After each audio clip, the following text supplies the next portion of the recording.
the Comedy Historian Podcast with Robert Ross.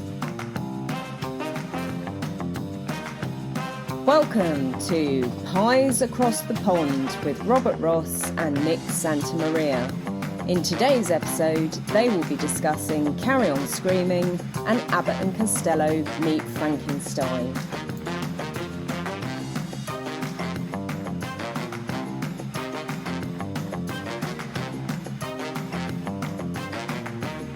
Hello, chums, and welcome to Pies Across the Pond.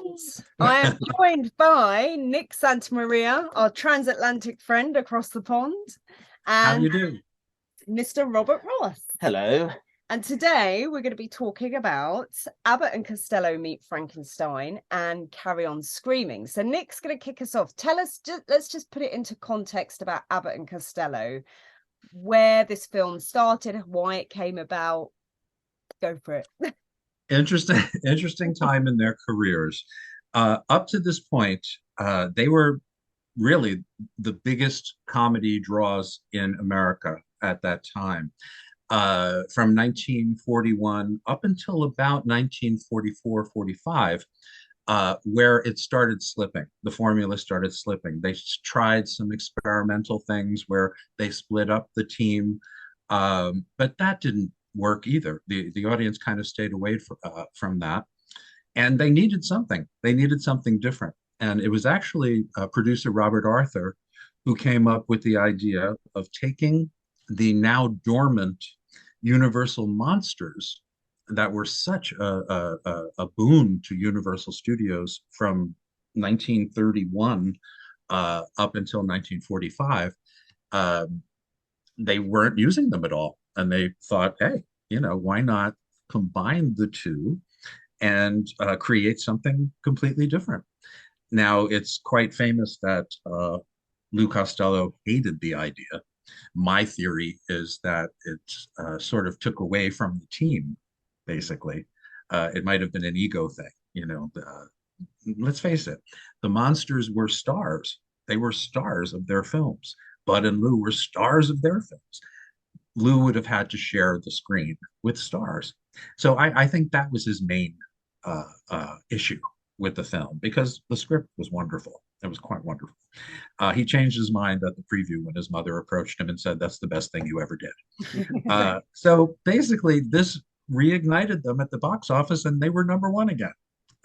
So there it was, horror and comedy. It's a unmatchable combination, as you know, time and time again. Yeah. So that's basically great guest stars as well in the film. You had the guys. You had the Wolfman. You had Lon Chaney Jr. You had Bela Lugosi, who a lot of people feel is the one and only Dracula, although I do prefer Christopher Lee. Isn't that something? Lugosi will always be Dracula in my heart, but when I'm watching the movies, Christopher Lee just gets the heart pumping. He's like, whoa, that's a formidable Dracula. He puts down the top hat. You know what I mean? He's a sexy Dracula, isn't he, Christopher Lee? I suppose he's got that. You actually believe that the female victims would lust after this guy. He looks absolutely, a real rogue and a real count. But a real man. I love Bela, you see. I think Bela. Anyway. I'm a Bela. I'm Bela and Boris. Bela and Boris. But anyway, no, Christopher Lee, you're right. He's more of a manly Dracula. He could throw you across the room, basically, But anyway, so and Glenn Strange, who played the monster, during the last go round of the monster series. So, you had a wonderful cast. You had Lenore Aubert, who was just gorgeous and so mysterious and so almost Ingrid Bergman-like. And to me, it was just it was the perfect place for them to go to reignite their careers. And I'm going to be very interested to hear what you have to say about it, Mr. Ross. Yes. Okay. Well, we'll hold that thought for a moment. Tell us about Carry On Screaming. More, I suppose, similar where this to Nick's put into context. Yeah. Where it fits into the Carry On. Well, it's number 12 in the Carry On series, and it comes at the peak of their popularity, really. They've been going since 1958. Carry On Sergeant was the very first one. And in 1966, they shot Carry On Screaming in January into the start of February 66. And they just come off the back of their biggest successes. Carry On Cleo been massive success. And Carry On Cowboy had been an equally big success in terms of sort of like a filmic pastiche. So it was the scriptwriter Tolbert Rothwell's idea, because usually it was the producer Peter Rogers would always have the idea in the bath. He would have his eureka moment and say, "We'll do a Carry On about school teachers or something." But Tolbert Rothwell went to him and said he wanted to do a horror pastiche. And unlike, although as you mentioned, Nick, the Universal monsters had come to an end with House of Dracula, that's right. And with Carry On Screaming, the Hammer films were still really at their peak. So I always would have loved, talking about guest stars, I would have loved that, you know, if Christopher Lee or Peter Cushing could have popped in for a cameo or something, but they were busy making films all the time. Even Michael Ripper. Even Michael Ripper, is that, you know, or George Woodridge or someone. I mean, there's plenty of people that sort of cross over with Hammer. And Carry On, you know, the Warren Mitchells of this world, and you know, the Norman Mitchells, sort of little character actors. But Christopher Lee was making one of the Fu Manchus, Bride of Fu Manchu, I think, at the start of '66, and Peter Cushing was making the second Doctor Who film. So they were wrapped up on their own stuff. But it was a massive success. Ironically, for one that a lot of people say is the best Carry On film of all, it didn't do that well at the box office, and critically, it wasn't well received either. Some critics considered it the weakest and the sort of the poorest of the lot, which I find hard to believe now. But that was back when it was released in '66. But yeah, interesting. Why do you think that is? Why do you think that is critical? I think maybe because Sid Jones wasn't in it. And I think Sid certainly had been in the last few. He'd missed a couple, you know, we'd missed the first 3 Carry On films, but he missed a few on the run as well into them. But he'd been in Cleo, he'd been in Cowboy. And Sid was actually still in pantomime. He was in the London Palladium pantomime at the time, with Connor, who also wasn't in this one. And the pantomime was so successful, Babes in the Wood, it was running until June 1966. Wow. they were just selling out. So Christmas in June. Yeah, Christmas in June. So Sid was in that. And I mean, not the saying they wouldn't do a film at the same time they were doing a stage work, they would do that, but it was a really quite strenuous thing. He was also making a TV show called George and the Dragon at the time with Peggy Mount. So he dropped out, and the original rumor went out that they were going to go to Tony Hancock to replace him, which would have been very interesting. Because they just worked together again after a long break in 1965, doing a couple of remakes of some of their old Hancock's half hours together, telly and radio. And then Hancock that year went on to do the detective in Brian Forbes' The Wrong Box, which is a similar sort of character to Detective Sidney Bung. But lateral thinking, Peter Rogers thought we can't get Hancock, or Hancock doesn't want to do it. They went to Harry H. Corbett, who was working with Hancock's writers, Galton and Simpson. So it was Harry H. Corbett's only Carry On. And maybe wasn't he doing Steptoe and Son? He just finished the first batch of Steptoe. So the black and white Steptoes, the first 4 years of Steptoe, ended in November '65, and that was going to be the end of it. Galton and Simpson writers said that's the end of it. So Harry was very free in January '66, and he wanted to work. And they offered him a decent paycheck, a lot more than any other Carry On actor was getting at that time. Really? Wow. Yeah. They broke down. They did. I mean, Sid would have been on about 5,000 around that time, and they paid Harry H. £12,000 to make it. Twice as much. Which is the equivalent of about £100,000 now, 120,000, which is a big budget. Not bad for 6 weeks. Not bad for 6 weeks. I was going to say, especially for those films. You know, yeah. Was the budget, was it quite a big leap in terms of Bud and Lou films for Frankenstein, or was it similar to what they've been doing? No, it was a nice budget. It was up close to $1 million. Okay, wow. Yeah. It was an A picture. How would that compare to, say, like sort of Buck Privates Come Home and stuff? Was it more of a budget to get the monsters into it? And yeah. This one was a bit more. But they were all close. They were, you know, Abbott and Costello movies were a formula. They knew how much money they were going to make. They knew how much they were going to spend. You know, it was basically formulaic that way. They knew the Francis the Talking Mule movies and Mon Pa Kettle movies and all that, basically. Yeah. Well, I'm sorry, Gemma. What were you going to That's say? all right. I think what's interesting, and this is definitely personal to me, and I'm going to ask you about how you came across your two films first in your life. But I think for me, Abbott and Costello was my introduction to Universal monsters as a child. That's what got me into it. I'm going to be really controversial, and I know you're going to love this, Nick, but someone listening may not. But I actually, they were my first kind of duo that I saw. I didn't know Laurel and Hardy. I still don't really know them that well, as much as I know Bud and Lou. So, and then in terms of Carry On Screaming, that's my introduction to Hammer. But how did you guys, let's start with you, Nick. When was your first viewing of the film of Abbott and Costello Meet Frankenstein? Oh my, wow. Wow, this goes way back. I mean, I'll let me just say this. When Abbott and Costello Meet Frankenstein came on television when we were kids, it was tantamount to Christmas, um, Wizard of Oz coming on once a year. It was that kind of thing. When I would hear that it was coming on television, I would usually start jumping up and down and screaming. And and I, and I was in college, but no, I'm kidding. But it was basically that. It was an event, and we savored it. We savored it. But think about it. You talked about how it was also the introduction to the Universal monsters. It was double indemnity. You know what I mean? We not only enjoyed our favorite comedians, but these monsters. It was the world that we all love to live in. You know, when I was a child, we had a magazine here called Famous Monsters of Filmland. Did you have it there at all? No, I've picked up a lot in the years after. Yes, it might have come over here in specialist shops, but no, it's a legendary thing for us I'm horror fans across the world. But yeah.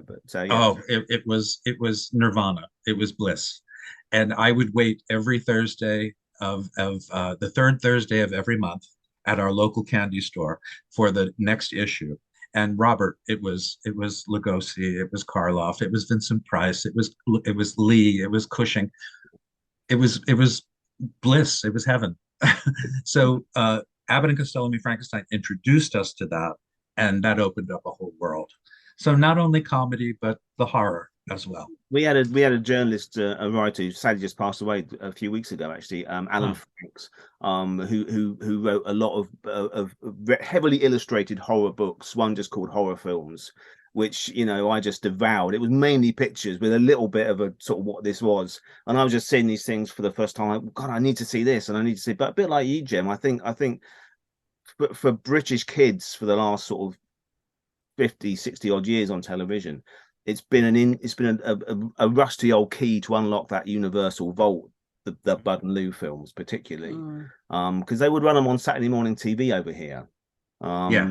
And also in terms of the Carry On Screaming, a bit like you jumping up and down because we're talking kids here, we're talking before Blu-rays and streaming and everything else. You had to wait years and years for a TV station to put them on, didn't you? You couldn't just go and rent it and see it.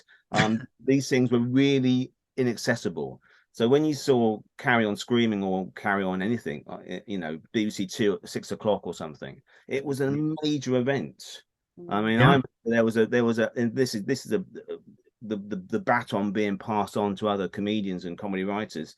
The Legal Gentlemen guys, Mark Gatiss and Steve Pemberton and Jeremy Dyson and Reece Shearsmith, independently, the four of them all sat down one Halloween night to watch Carry On Screaming on television, and I would have watched it at the same time in late 70s, early 80s, that sort of time.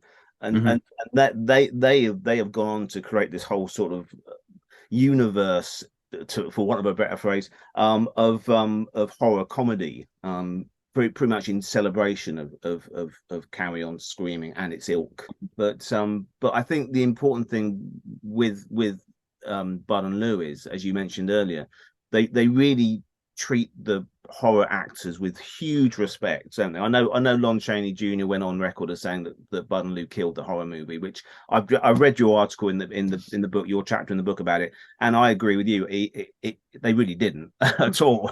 At all. No, not at all. No, because there's no jokes around it apart from the one you do mention about he won't hurt you, the Lugosi, which is quite sweet.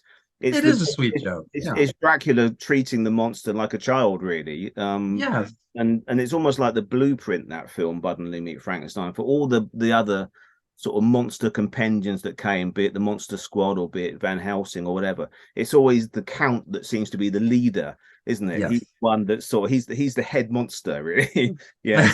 The head monster. Yeah, exactly. No, he's the one with the brain. He's yeah, absolutely. I mean, so to speak.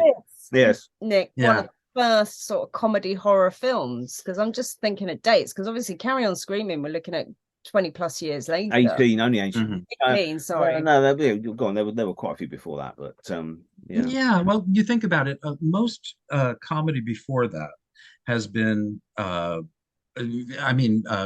comedies are basically old dark house comedies where it's gangsters or some people have a reason for getting the people out of the house, or there's a gorilla, or some human or animal reason for them to be afraid.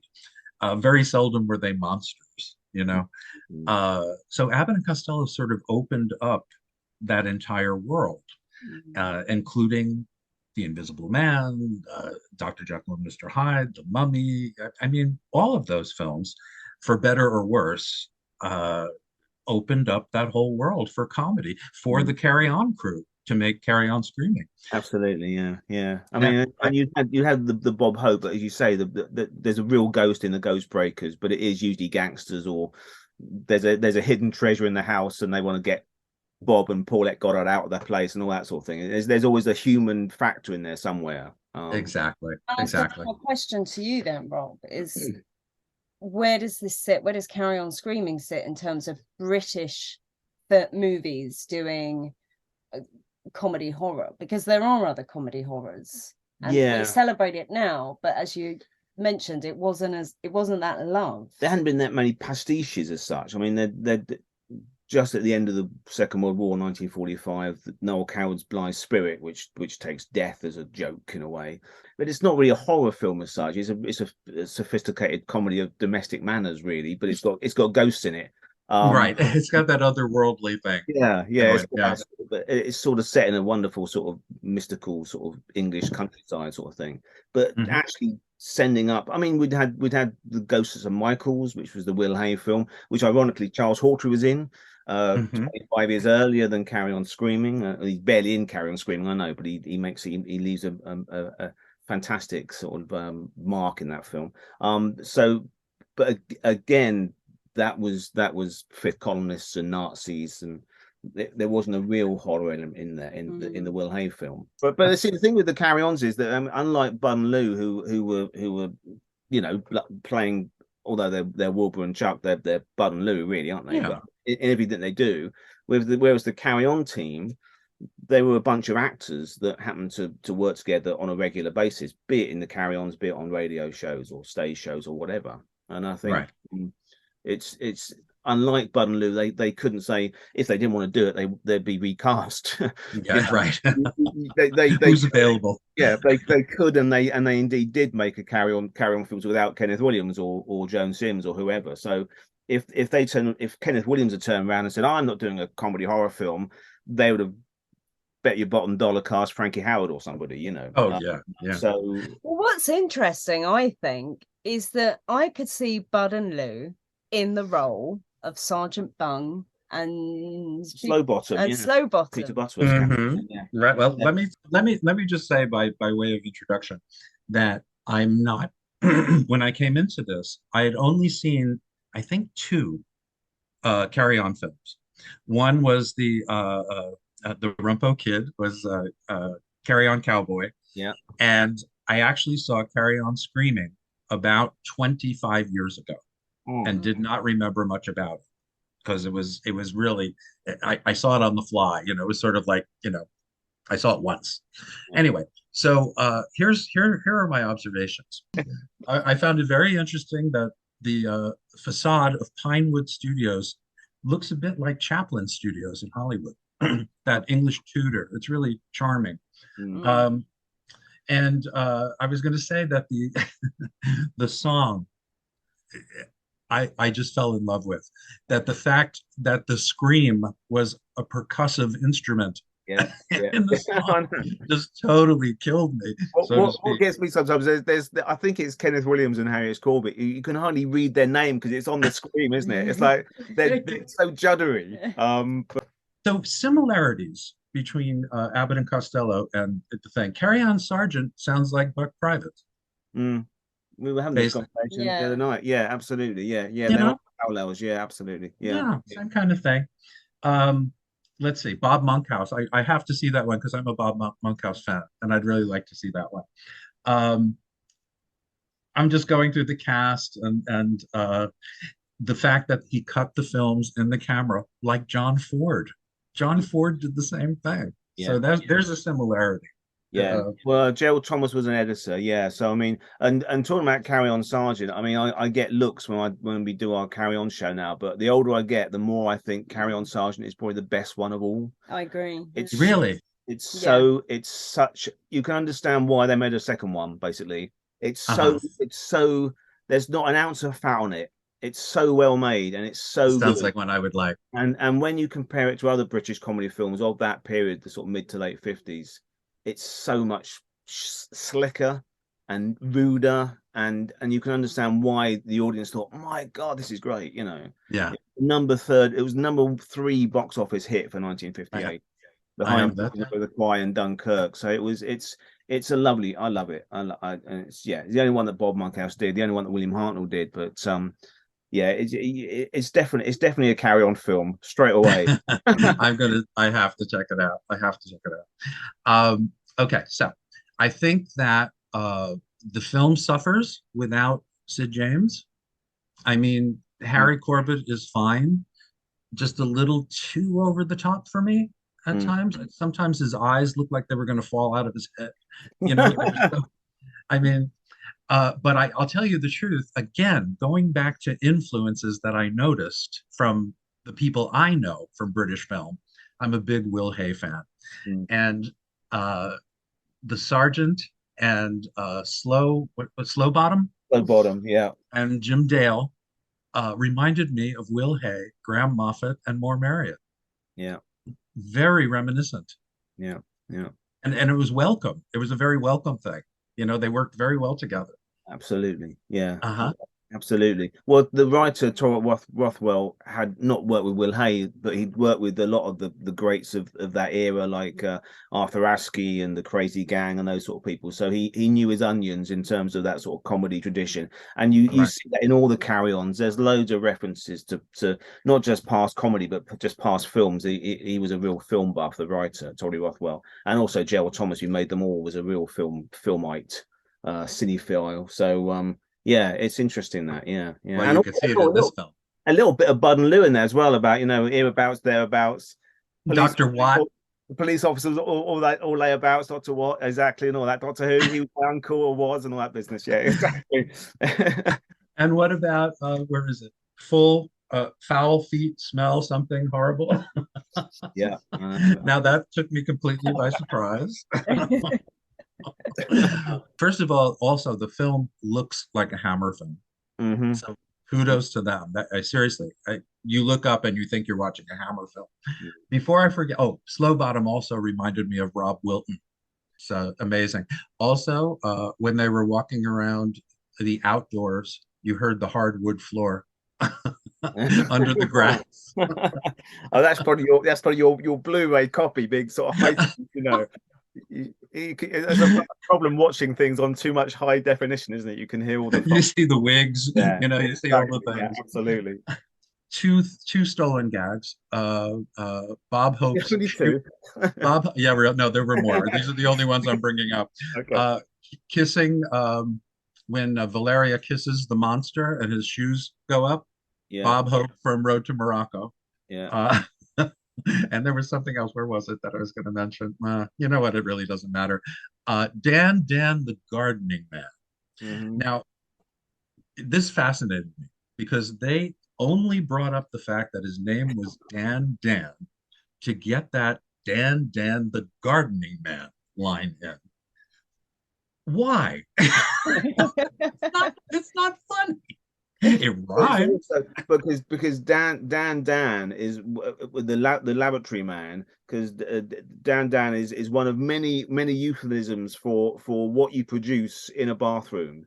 Oh, okay. So See, when there's that line says I'm so American. no, of course, because the jokes are some of them are so sort of the time, or so English. So you like Phil Silvers, who came in to do one a couple of years later or a year later.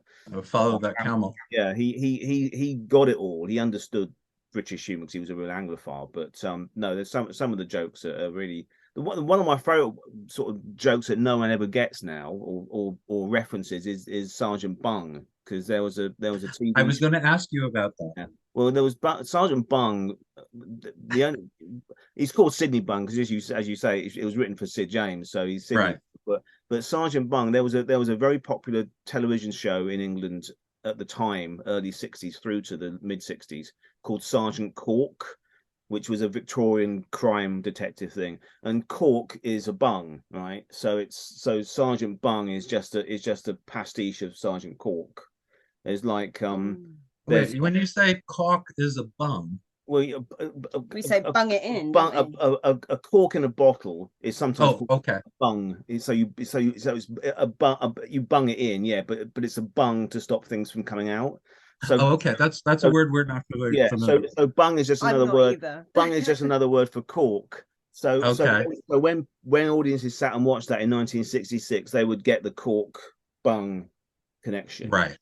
Right. which is lost in the mist of time now. That joke, I don't get So that. so there you go. So It's a I'm funny sound. no, is that what is that? Yeah. Bung bung bung bung bung and all that business. Right. Yes. Let's just go to Robert and your views on Bud and Lou Meet Frankenstein. I Yeah. mean, what's your sort of, what do you see? Do you see the similarities between the two films, first of And all? carry on. I mean, the thing I love about Bud and Lou Meet Frankenstein is because unlike the Universal films, it's pastiching. It's a contemporary film, isn't it? It's so what I really love about it, it's not some sort of hokey pseudo-European castle in Transylvania on the backlock at Universal. It's proper America in 1948. And the monsters are just dropped into that scenario and without, as I say, with that small little gag with Lugosi and Glenn Strange, but that's a cute gag, I think. The rest of Mhm. it, they're genuine threats, and I think Bud is superb in it, because Bud is that typical wisecracking, sharp suited 1948 American who hasn't got time for this nonsense of monsters and fairy tales and all that rubbish. He's I always see Bud as almost the audience of 1948 looking back on those, even 3 or 4 years earlier, of those films, thinking, oh, that's that old rubbish. That's we've Mhm. moved on since then.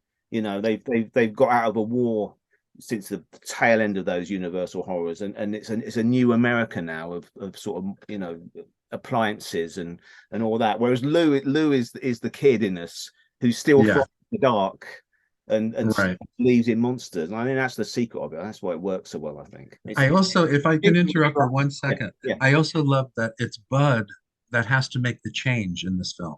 He's the one that goes through the arc, the Yeah, change, yeah, which I absolutely. find interesting. No, no, Yeah. no, no. It's really, really lovely bit of acting, actually. I mean, Yes. you make the point in the book a lot, and I agree with you totally. He's so if they're underrated as a team, then Bud is so underrated as a screen actor. He's really good in Frankenstein. Hmm. As you say, he generally has a journey to go through there. Yeah.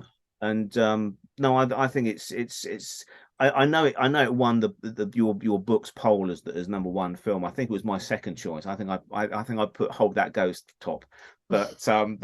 personal choice. But no, it's just I think it's a flawless film. I suppose the elephant in the room is because over here we always claim that Carry On Screaming is the finest comedy spoof, a horror spoof. I think what's interesting as well is how Bud and Lou meet, or Abbott and Costello meet Frankenstein. Did it did well here, I'm guessing, because well I mean, there, in fact, I knew about it as a kid. Yeah. Whereas I'm sure Carry On translates as well, Carry On Screaming over to the States. Well, it didn't. They don't know those films here. Carry On films are they show them. They would show them occasionally here, but usually at 3 a.m. on a local station. A bad print, commercials every 5 seconds. So they never got a fair shake here. Alan Hume, who was the director of photography on that, and you mentioned it looks like a Hammer film, and it does, because he did work. Oh, it's lovely. He just come off about 18 months earlier a film called The Kiss of the Vampire. So Alan Hume had lit a proper Hammer film before he made Carry On Screaming. He just made for Amicus as well, Dr. Terror's House of Horrors. And he told me that the thing about horror and comedy in this country, first of all, they cast it really well. Because obviously we had the West End Theatre, so people could pop in for a cameo 1 or 2 days, like Charles Hawtrey did 2 days on that particular film, Screaming. Right. So he was very funny, by the way. Brilliant. He was very funny. But even the smallest performances are really well acted by really good actors.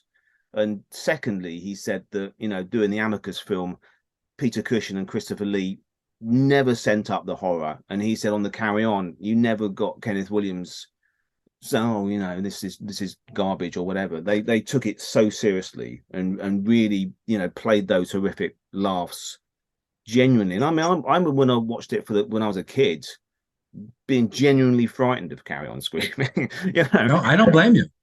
In Abbott and Costello, I feel that I remember as a kid getting really frightened of Frankenstein, of the monster. I found that really creepy. How about when Lou goes into the Wolfman's room and steals the orange? Yeah, no, absolutely. Yeah. With the fruit. That used to petrify me when I was a child. Yeah. Because again, because Lon doesn't play it for laughs, does he? It's completely, the Wolfman was his baby, and he played it perfectly. But so did the scriptwriters. The scriptwriters could have mugged that part up.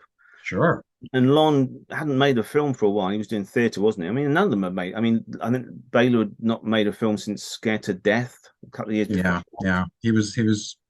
Glenn was popping in, and he was on Monogram sort of Poverty Row stuff, wasn't he, at that point? Doing cowboy films.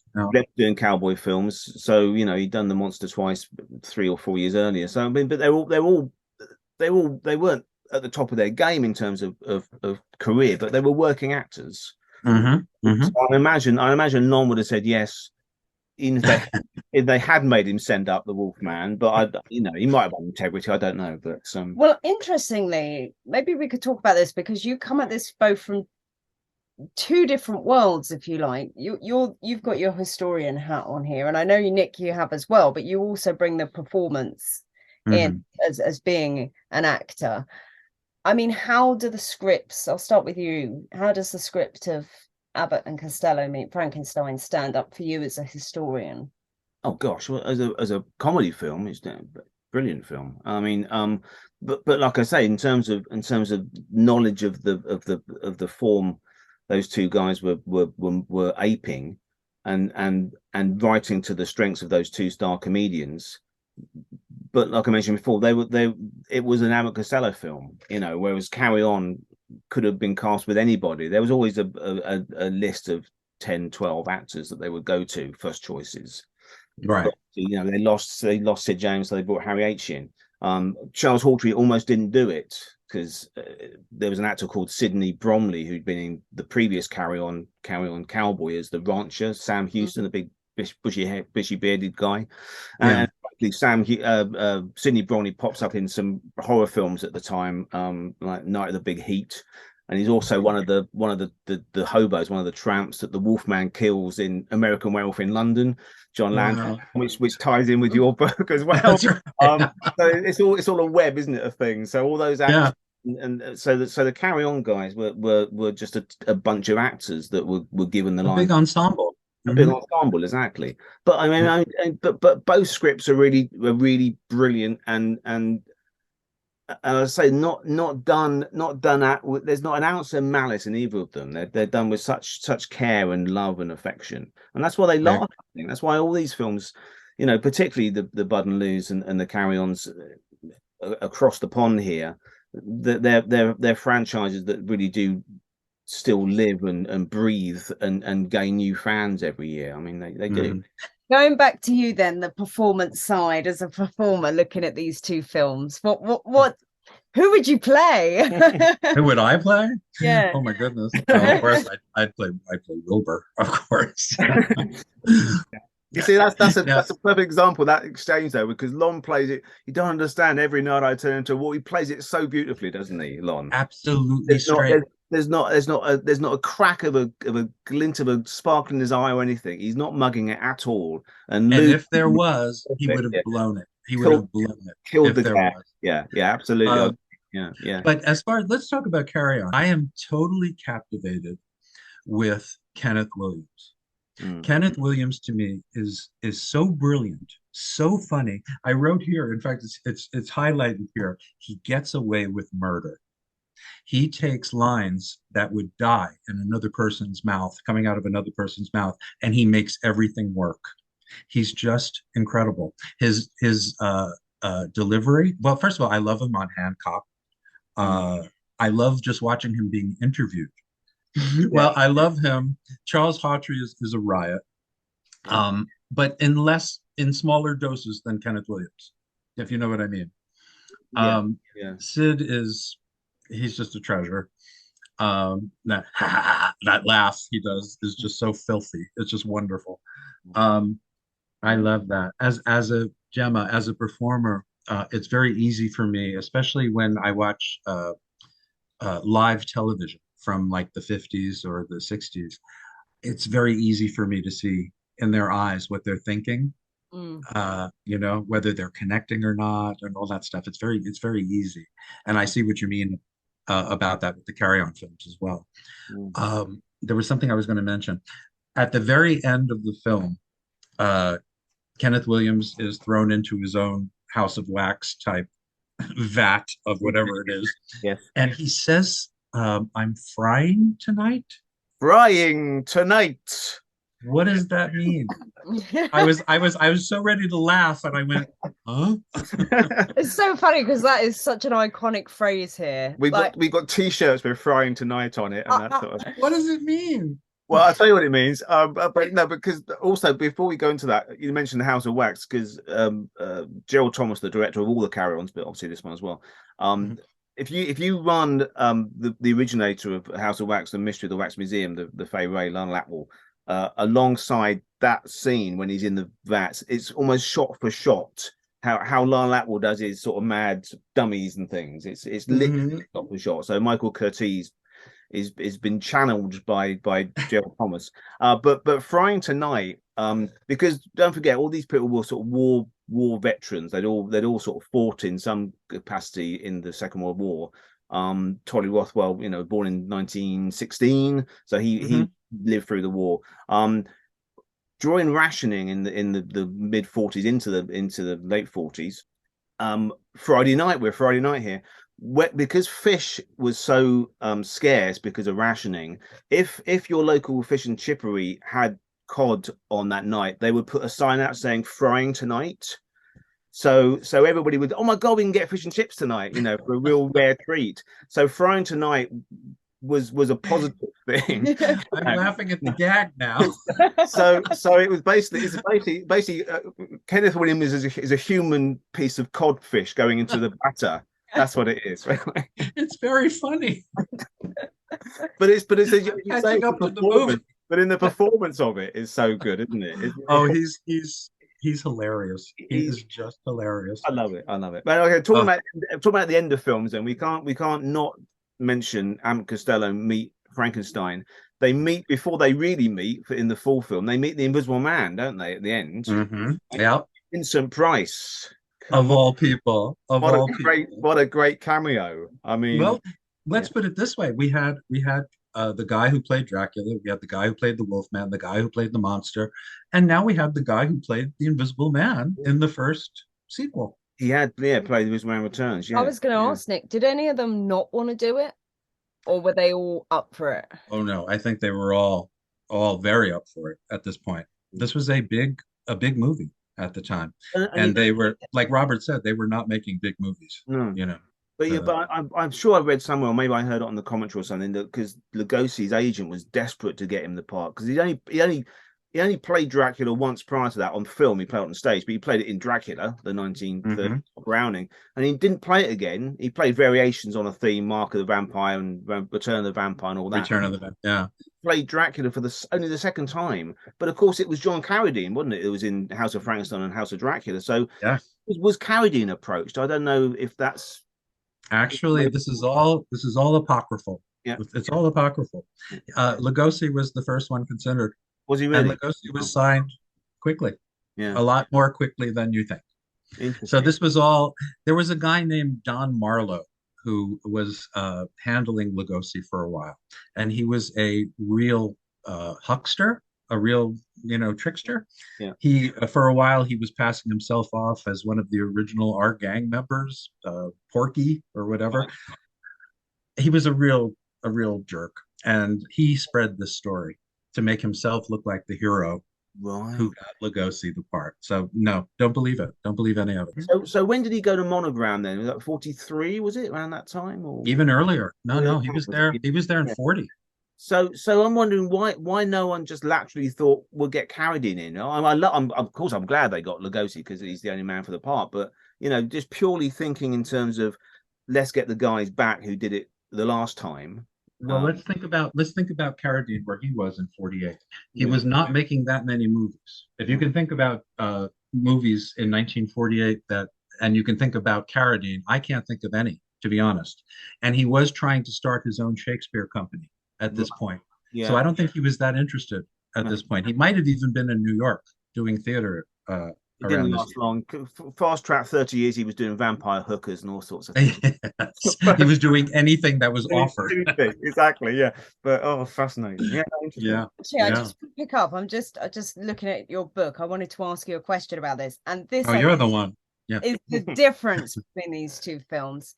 Is that the chapter in your book starts with the Korean cruise ship, and so Mhm. the fact that the film translates that they can actually watch it. I don't think, you see, talking about gags, I don't think Carry On would. What, to Korea? Korea. Well, Korean screaming, Korean up the Khyber, Korean. No, But I'm assuming they watched the film in English. Yes, they did. And I mean, the quote is here. I'll read it. It says, "Thank you so much. That was so funny. We loved it." They loved it. They absolutely. You should have heard the laughs. It was amazing. We didn't expect it. My buddy and I, we brought the film ourselves, and we thought it was going to be, maybe polite laughter, maybe silence. It was as if they understood every word. wow. And it wasn't about the words, No, really. It was about the faces. It was about the I think desperation. there's enough in Bud and Lou, and there's enough in Carry On Screaming that you would get Visually. you would get the sort of the pratfalls, you would get the sort of the stickers on the bum and that sort of thing. Right. There's a lot of sort of pseudo, I want to call it pseudo Benny Hill, but there's universal language of just people falling over and falling into things, and Yeah. and screaming the sort of the threat of the monsters and that sort of stuff. So there's I would run that in North Korea quite happily and see what South happens. Korea. Or South Korea. Now, I suppose, Nick, the other thing, just to ask you, I know you want to ask him some questions, but just No, staying on no, Carry On for a second. Yeah. What are your thoughts on Oddbod and Oddbod Jr. as the monster? Okay. I thought, number one, I really liked the design of the monster. I had one issue about showing it too soon. Okay, that's interesting. Yeah, I would have enjoyed, and again, I'm going back to Abbott and Costello and Frankenstein and the seriousness of the threat. Had we not seen exactly what happened to the young lady, maybe seen just her feet being dragged off, and then saved the monster for a reveal later on, I think it would have been more powerful. But the vision, the design of the monster, I absolutely loved, and the Junior as well, who was very funny, by the way. See, but I love Oddbod and Oddbod Junior because for me, mentioning Lugosi and Monogram, they're like something that Lugosi or J.K. Rowling would have thought out in a Monogram film, aren't they? Yes. That weird Neanderthal. They're not Frankenstein's monster. They're this weird sort of missing link sort of things, which I sort of love. And they're both Billy Cornelius, who plays Oddbod Junior, and Tom Clegg. They're both sort of wrestlers. They're both. Oh, are they? From that boxing world, from the ring sort of world, yeah. And Gerald Thomas does the voice, so that little the Junior voice is the director doing the voice for him. So and his daughter, who was only young at the time, wouldn't go to sleep until Daddy did the monster voice for her. So it's quite, the thing I wanted to ask you as well, which have always fascinated me, and I'm sure in one of your writings you address it, but that moment where talking about the monsters, because there was a point where Tom Clegg, the senior monster, was unwell. So Billy Cornelius doubled for his character. Oh. Lon does the same for Glenn Strange in Bud and Leave Me Frankenstein. He for a split second, he's the Frankenstein monster, isn't he? Lon Chaney. Yes. And you could notice that. You could notice that. Different sort of. There's more fluidity to Lon's, isn't there? Yeah, it's more. He's more dangerous. He looks like a footballer. You know. So what happened? Did Glenn injure himself on the shoot or what? Apparently, it's like he fractured his ankle, and had to remove the costume, and they were shooting. So Lon stepped up and said, "I'll do it." And it was a lot easier to do because it was Bud Westmore at the makeup chair who had developed a much easier way than Jack Pierce, who started from scratch and took hours and hours. Of course, the results I thought were better with Jack Pierce, but they were able to do this, and you could tell it's Lon Jr. He's the one that actually throws Lenore Arbert out the window, which to me is a really, you talk about the seriousness of the monsters in this movie. That moment, it still shocks. It still shocks me. Yeah, it's horrific. Yeah. Even the Wolfman and Dracula sort of going down together that's quite a powerful thing, isn't it? You know, it really is. That's I'm getting quite goosebumpy now just thinking about it. It's a proper horror film moment in a comedy situation. Yeah. What I think in although it's a silly Carry On name, Rubber Titi, the mummy, Rubber Titi, played by a stunt actor called Dennis Blake. It's still quite scary. It's not played for laughs, and Kenneth Williams actually is genuinely terrified when he's being terrorized by this sort of Egyptian mummy. But so, I noticed that it's like a proper finish to a horror film. A moment, yeah. The villain gets his comeuppance, and it's not played for laughs, apart from the frying tonight bit. But even that's quite disturbing. He's submerged in a vat of boiling whatever it is, wax or whatever. And it's quite scary. Right. Mm-hmm. I thought what we could do is we could give a pie rating out of 5 for what you thought Carry On Screaming. How many pies would you give it? Out of 5 pies. That's good, that, yeah.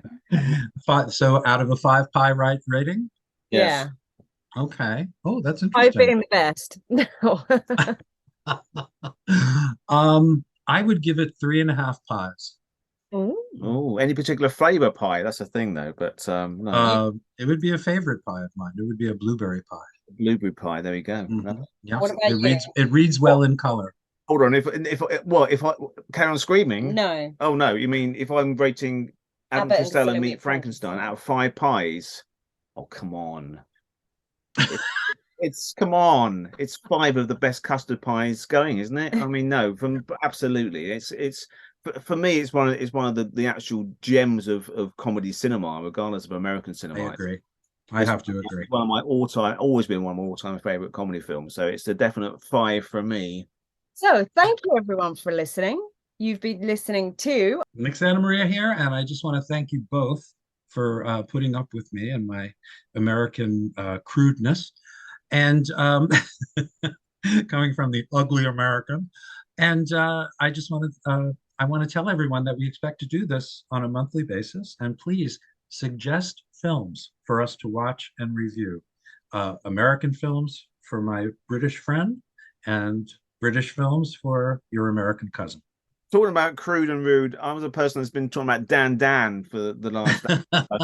So I think I wrote the book on crudeness, and in fact, I wrote several books on the crudeness of British comedy. But it's been an absolute delight, and as always, Nick, to chat to you is always a dream, and the hours just melt away because Same here. there's nothing I like better than talking about comedy, and you're the person that I like talking about it with most of all. So there you go. So, looking forward to the next time. And as Nick said, please get your suggestions in. We will watch anything within reason. I won't watch Police Academy 4 again. Anyway. No. Gemma, thank you for your contributions. We couldn't do it without you. Oh, thank you. Mhm. Thank you, everyone. Thank you. See you next time. Bye. Next time.